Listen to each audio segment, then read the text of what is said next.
a teacher. She was a proud pianist and had a very big impact teaching the black community down there in Norcross. The second school, named after a black citizen, was Moore Middle School. So this school right here was opened in, I'm getting away from my notes, I believe 2010. And it was named after Robbie, Susan Moore, and Aaron Moore. They're some of the founders of the United Avenue Society. So we're not going to go inside or anything, but since we are driving by here, I want to make sure that you knew the history of this church whenever you drive by. This church was named after, gosh darn it, I apologize, this school. Next time, just say no. It's a church too, depending on who you ask, okay? So yeah, this is named after the main founders of the United Avenue Society. Okay. Yes, ma'am, what do you got? This school is actually You're gonna need the on mic. land. Oh yes. I can talk loud. This school is actually on the land that Aaron Moore, the husband of Robbie Susan Moore, that his family worked on. Wow. Yes. Yes, I was. Yes. Wow. That was in my notes. I hadn't gone to it yet. No, it's okay. No, it's okay. It's okay. So directly to our right here, if you're facing down the bus on the right, is where the Baggett family lives now. The Baggett family are those that, own the land that the Moores sharecropped on and tenant farmed. They actually still live there today. I actually just saw the Baggett family maybe about a week ago. And interestingly enough, the house that Aaron Moore grew up in is still on that family land. It's still over there. Yes, I'm going to keep on going on with this. Taylor Crawford's talking about. The Baggett family was one of the wealthier families in Gwinnett County. They kind of were the first family to get into the oil business here in Gwinnett County. So they owned all of the oil companies, all the gas stations, not all of them, but at least the ones in the Lawrenceville area. That's about all I got for them. No, it's okay. Like I said, did she not get us out of a tight situation there?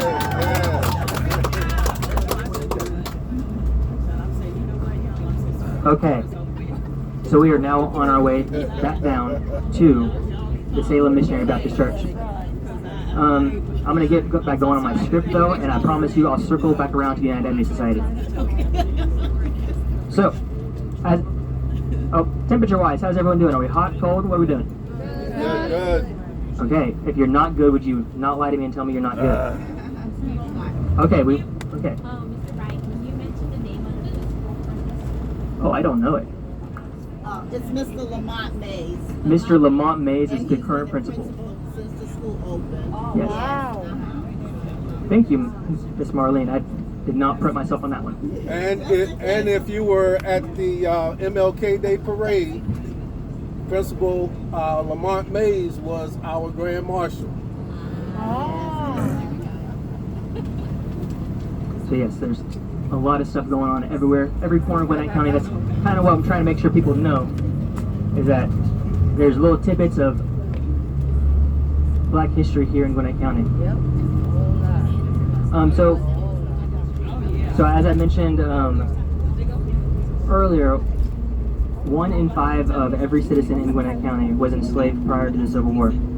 Shortly after emancipation, life changed for all those in the South. For the blacks, they were free, but still had little options besides dealing with those that had enslaved them their entire life. Their first step they took, and this with this newfound freedom, was creating community. Most of these communities started as churches. After the churches were established, schools were soon to follow. Now, this is a landmark move we're making on this bus tour today. I'm going to try to play us some audio clips of different recordings we have done as a county throughout the years to bring in some other experiences, and also so y'all don't have to hear me talk for the next 4 hours. So this first one, you have to give me a second to make sure it plays right and everything, but I promise you these will be worth it.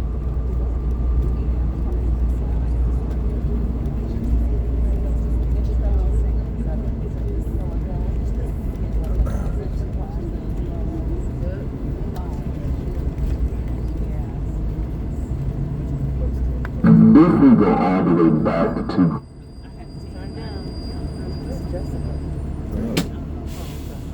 Looks like Ashley's driven that car. Did it? I guess I can't show this at school now. Uh-huh. I guess I can't play this at school now since Oh. you've insulted Slavery. Ashley. Oh, that's just The a church joke. has always played. Okay, I think I'm dialed in now. So we're going to start back over from the beginning here. This first clip is from Mr. Greg Bailey. We'll actually be visiting with him later today, I believe. But this is a clip he talked about when he's talking about how churches are the backbone for the community here in Gwinnett County. If we go all the way back to slavery, the church has always played a pivotal role. It was more than the church. The church was the center of the community. That developed even after slavery, where the churches were the center. Churches operated schools because school was not available to African Americans.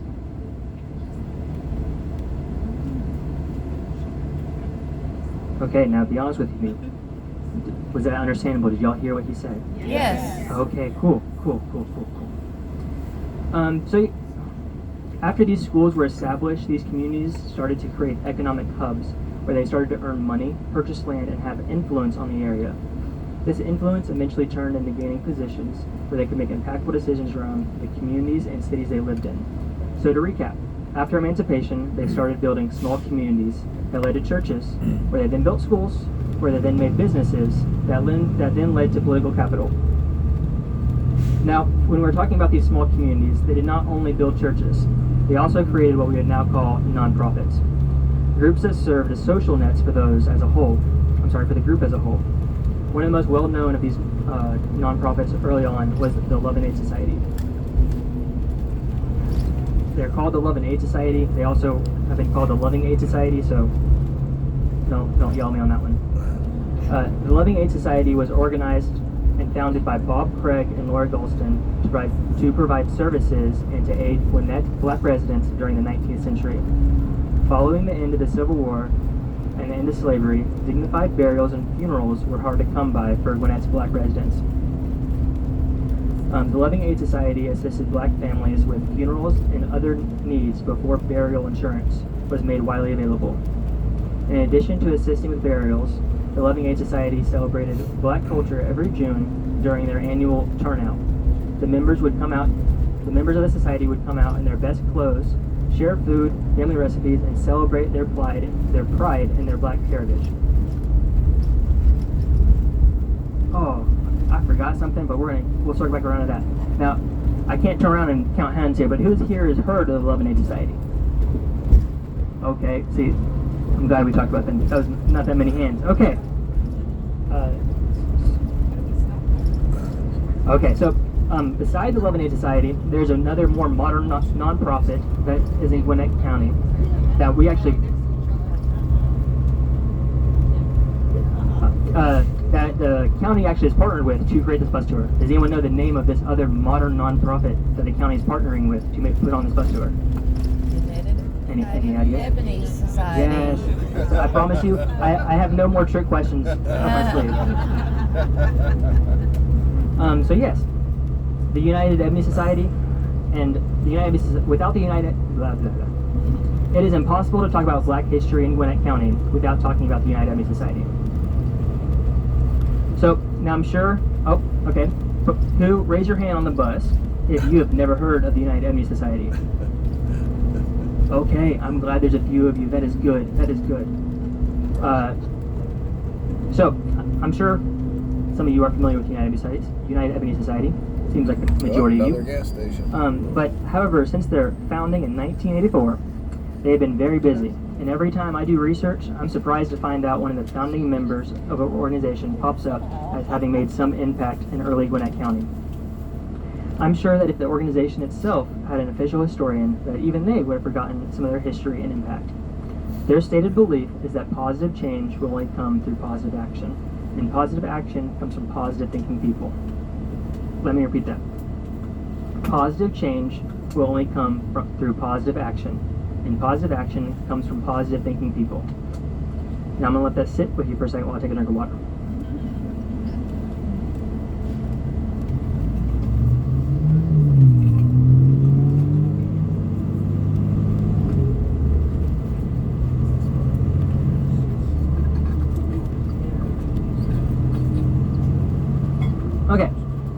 research shows that a few key individuals are the main founders of the United ME Society. These include Deborah Walker, Thomas Livesey, Bernice Stokes, Barbara Donald, Robbie Susan Moore, and Aaron Moore. I'm sure there are a lot more impactful members to list in those formative years, as after just the first year, the organization had 75 members. That was just sort of to give us a time frame. That was back in 1984. Dixon Circle. From our research, it shows that the first social issue that was tackled was getting black voters informed in local politics, about local candidates, and about local issues.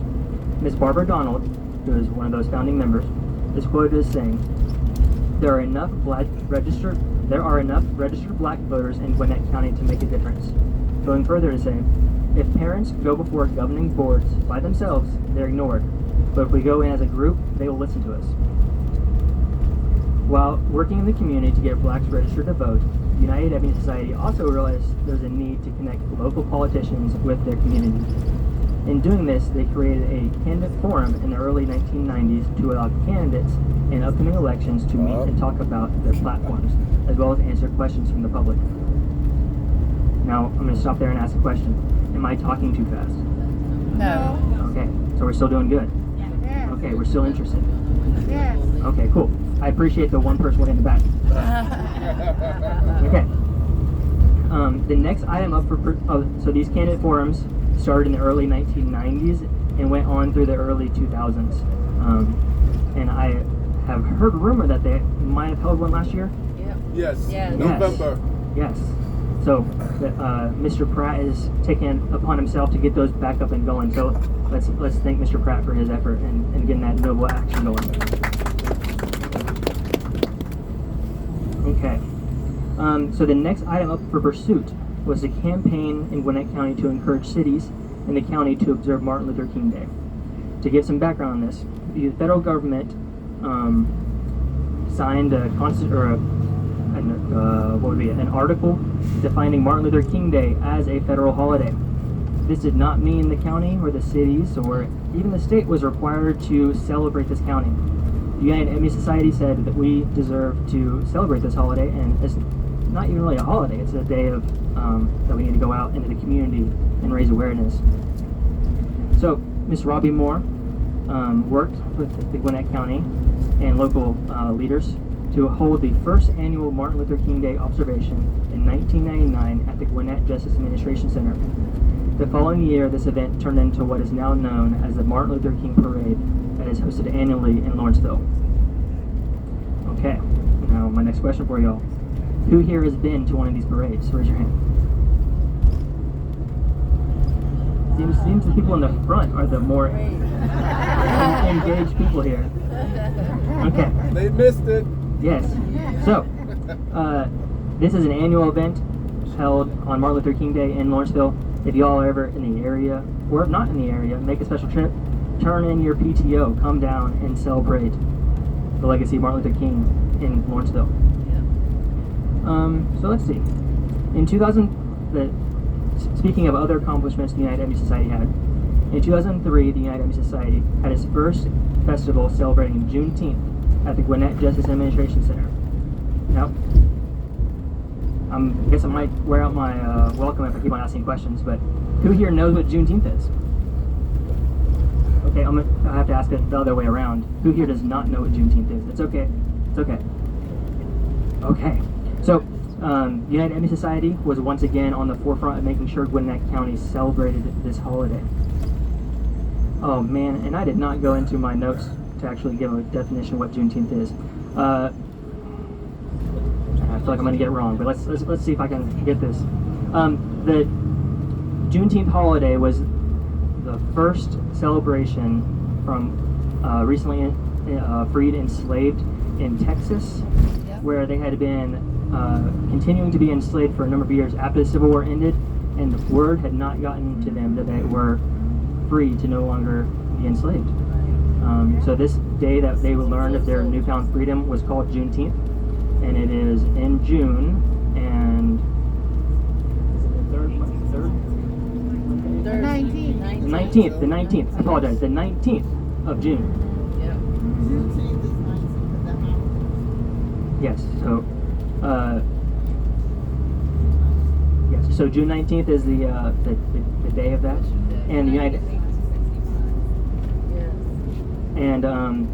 United Emmy Society was on the forefront of making sure Gwinnett County celebrated this holiday. They still do this every year. I believe that this next Juneteenth is scheduled to be held at the Rose Jordan Park. Is that correct? Yes, June 17th. June 17th at Rose Jordan Park. Be there. Sugar Hill has a Juneteenth also. And I heard that Sugar Hill has a Juneteenth as well. We've had 3 now, or maybe 4. Very good. Okay. We already talked about this briefly, but I'm going to hit on it real quick. In 2018, the United Emmy Society partnered once again with Gwinnett County to hold the first annual Black History Bus Tour. And that makes this one the 5th bus tour. Yes. Also in 2018, they were inducted into the Gwinnett County Preservation Hall of Fame, an award dedicated to those that have helped preserve Gwinnett County history. As for the yes, let's get a round of applause for that action.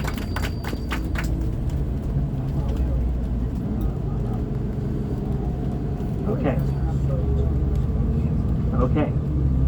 So we can't talk about the United Emmy Society too much more without talking about Robbie, Susan Moore, and Aaron Moore. Robbie served as president of the United Emmy Society for 24 years until her death in 2008, and she was a driving force for many of the events listed previously. She was a member of various civic organizations throughout Gwinnett County, such as the League of Women Voters, and she also worked.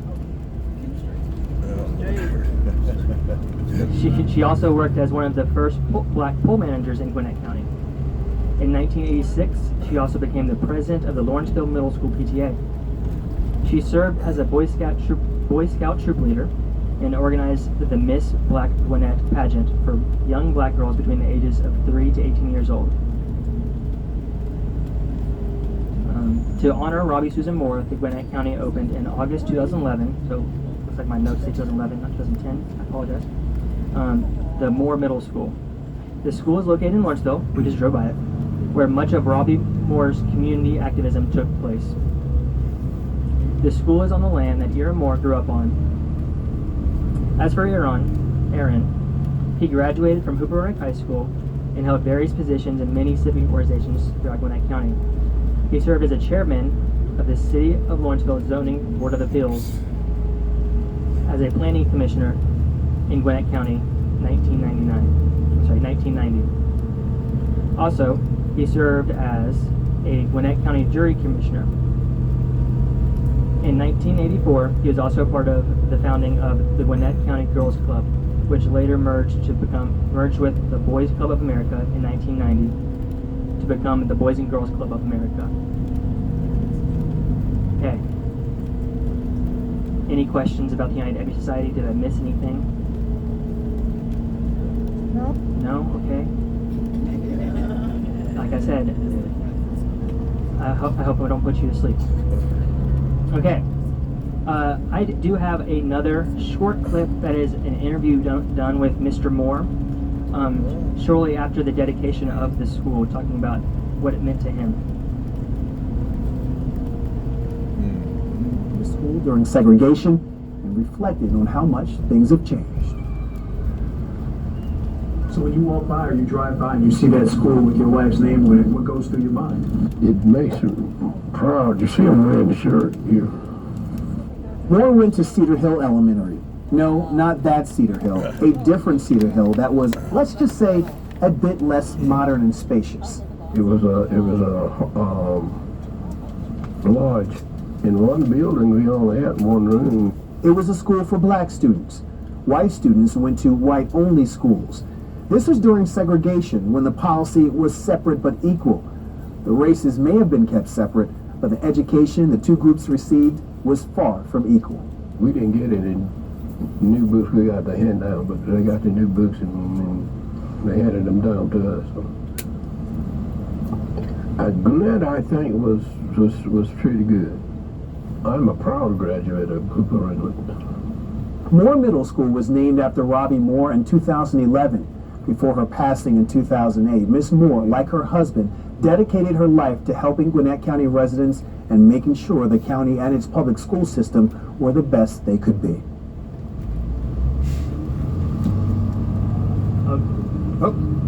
Okay, and I hear we're closing in on our next stop, but I got one more quick clip for you. Okay? So this is Miss Joyce Moore, who I believe is sister of Erin Moore.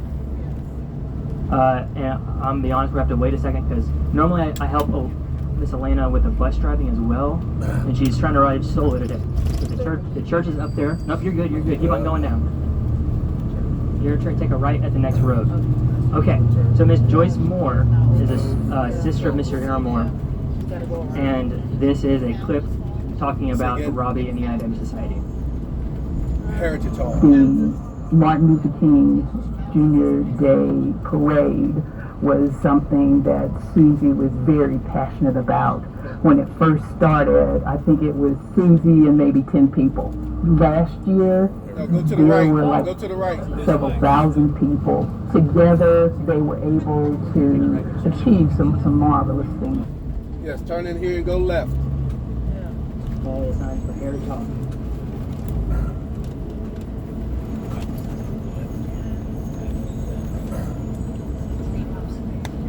Okay, so we're about to be here at our first stop. We're getting off the bus, but I have one little last thing before we get off and start learning about Salem Missionary Baptist Church. Now, if you are a United Ebony Society member on the tour, would you mind raising your hand? Okay. Now, would you keep your hand raised if you're willing to talk to someone about how they can become a member of the United Ebony Society member, or United Ebony Society? Jessica, raise your hand. Okay, I see two hands. Okay, so you have it there. If you have any questions about how to become a member of the United Ebony Society, and you want to become a part of their rich legacy that we've been talking about for the past 10 minutes, talk to the two individuals that had their hand raised. Or come talk to me and I'll get you sorted out, okay?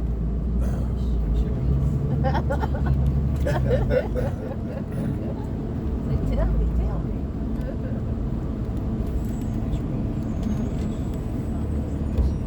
Yeah, this is it. Okay, so this is the Salem Missionary Baptist Church Heritage Hall. Yes. Yes. We are gracious of them hosting us today, and let's see what they got to offer us. What more nuggets of wisdom.